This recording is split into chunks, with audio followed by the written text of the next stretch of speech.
乾卦上三爻叫上乾，下三爻叫下乾。呢兩部分當中係有條線嘅，好多人一世只係行咗下乾，根本冇機會走上乾。人生最高嘅期望就係上乾嘅九五，飛鹿在天。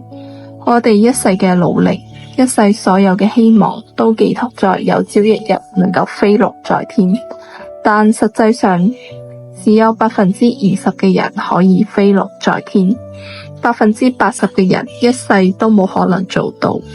即使係咁都冇關係，因為雖然95呢一世冇希望去到，但仲有一個92可以俾你表現嘅。所以我勸好多人唔係將目標擺喺95，因為咁樣太辛苦啦。你而家如果潛龍，一定要記住潛龍勿用，唔係唔用，而係要充實自己，準備周全，搵到好機會，然後好好表現一下，咁樣就進入92。人要唔要表現，一定要睇時機，永遠冇時機，咁你表現有咩用？易經嘅道理需要好好去參透，參透咗之後自然會識得用。易經嘅思維隨時隨地都使得。乾卦話我哋知，只要遇到唔同嘅情況，你就要做合理嘅調整。